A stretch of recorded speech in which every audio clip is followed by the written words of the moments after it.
Chers élèves de EB9, bonjour tout le monde. Aujourd'hui, on va travailler une leçon portant sur le schéma actantiel et dont l'objectif est retrouver le schéma actantiel. Que signifie le schéma actantiel? Si l'on travaille sur les mots de la même famille, actantiel, acte, actant, ça peut des fois ressembler à acteur. En gros, il y a des agissements. Le schéma actantiel est un complément au schéma narratif.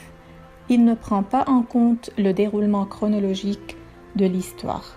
Quel est le rôle du schéma actantiel? Le schéma actantiel s'intéresse de près aux relations entre les différentes forces en présence dans le récit, c'est-à-dire les actants. Ce schéma les relie entre eux par leurs actes dans le récit. Quels sont les éléments du schéma actantiel?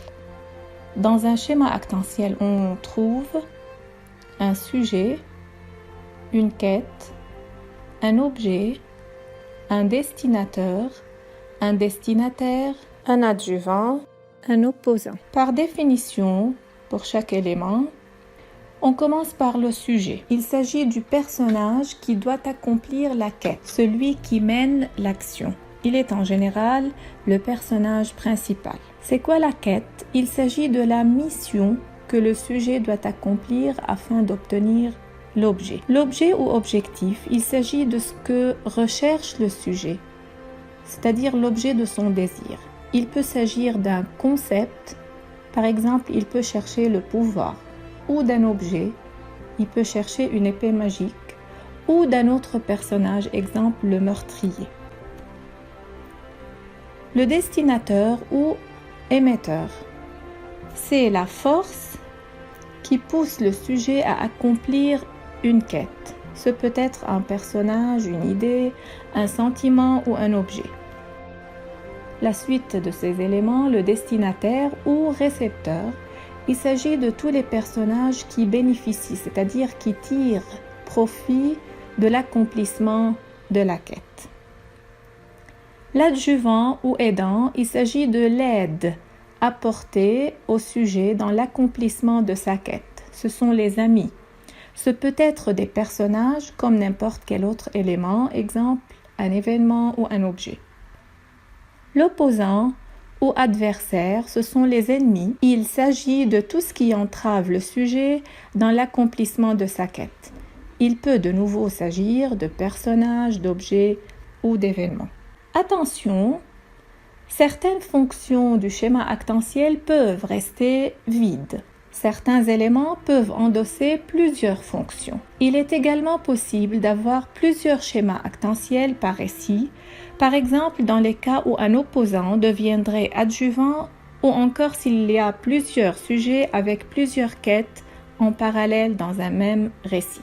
Pour mieux comprendre ce qu'on a déjà expliqué, on va aborder les exemples suivants. Un roi demande à un chevalier d'aller chercher une fleur magique et la lui remettre. Sur son chemin, le chevalier devra se protéger d'un orage dans une grotte, puis combattre un dragon qu'il tuera grâce à une épée magique donnée par un lutin. Donc le roi qui demande, c'est un destinateur. Il demande à un chevalier. Le chevalier donc va accomplir sa tâche, il est un héros, et la fleur magique qu'il va chercher, c'est l'objet. La lui remettre, le pronom lui désigne le roi, donc le roi est en même temps destinateur et destinataire. Sur le chemin, le chevalier devra se protéger d'un orage. Donc, il a rencontré un orage, une tempête, donc c'est un opposant. Il va se protéger dans une grotte. La grotte est l'adjuvant.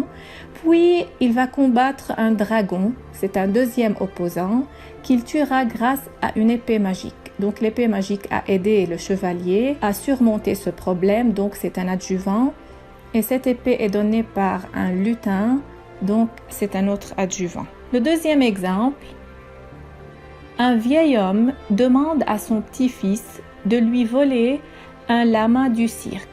Le petit garçon, dans son épopée, devra vaincre le terrible lion du cirque, mais sera aidé par son père.